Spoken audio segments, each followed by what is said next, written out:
Photographers, today we're going to talk about how to hold your camera. We're going to talk about three main things when holding the camera. So one would be how to hold your camera for stability. Number two will be for anti-fatigue, so you don't get tired. And number three is going to be responsiveness. First, let's get out of the way what you don't want to do. You do not want to hold a big DSLR or a mirrorless camera like a cell phone. If you hold it like that, not only is that going to be fatiguing, but you're not able to really hold it still. So rather, you're going to hold it under the lens to give it some support. Now, you've probably seen this tip before. It should be a no-brainer, but in today's world, most of my students start out holding their cameras like that.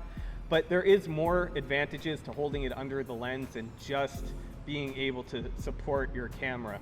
And what that is you're able to create a natural pivot.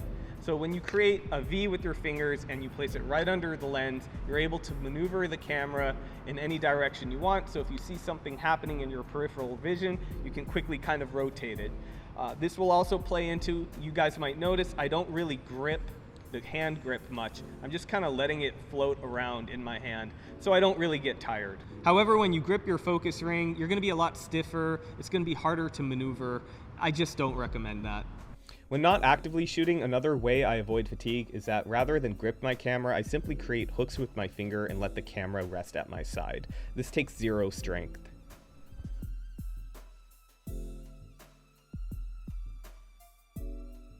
When it comes to your placement of the elbow, I only bring it in closer to my body if I need that extra stability, because the problem is I'm not as responsive if I bring my elbow in. It can be a little bit more difficult. I like to just leave my elbow out. I'm not really doing much with my left hand except creating that pivot.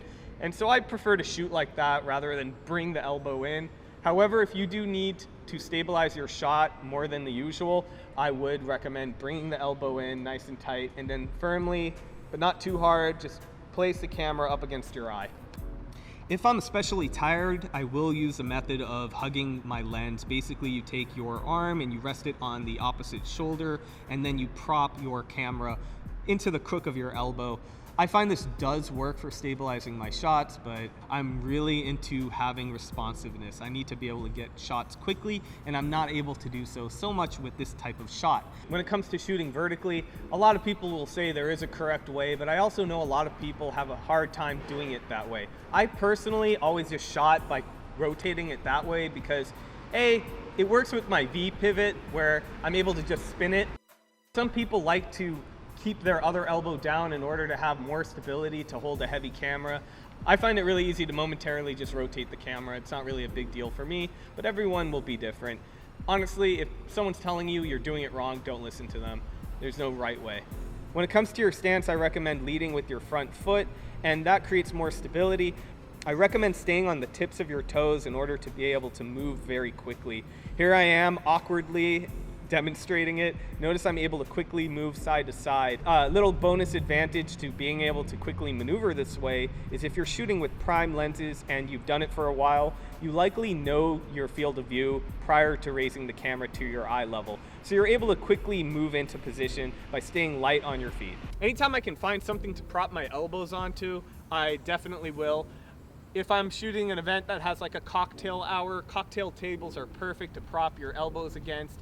If you find a wall like this, you're good to go. Even street photography, you can prop your elbows on things. For example, if you still see some, whatever those newspaper holders are called, you could prop your elbows on them. Glorified elbow stands now. What are those called? Newsstand? Another way I'm able to stabilize my shot by positioning my elbows on top of something is by going into a squat position. Not everyone's going to find this comfortable. I find it extremely comfortable, and it's a good way for me to actually take a rest. However, I'm not going to be able to adapt super easily because I'm not going to be light on my feet this way. Another way you can stabilize your shot is by leaning against the wall. It will help. I personally avoid it, and mostly if I'm doing it, it's to take a little break.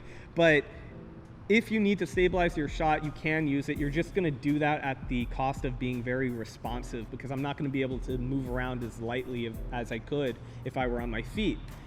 If I want a shot maybe in a banquet hall with low lighting, I'll take a wide lens and I will actually press my camera into the wall. When I do this, I can shoot at even a 15th of a second. By pushing nice and firmly into the wall, it will completely stabilize the shot.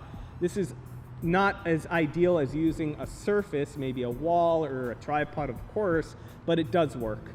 So I hope that offered you a pretty comprehensive way on how to hold your camera. As you guys can see, there's more things to think about other than how you hold your camera for a steady shot. Making sure you don't get fatigued if you're gonna shoot for long days is also important, and most important to me, I need to make sure I'm able to be responsive to what's going on in front of me.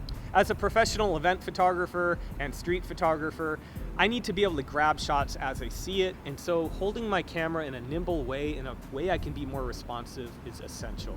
If you guys liked this video, like and subscribe. I'll keep them coming until the next one.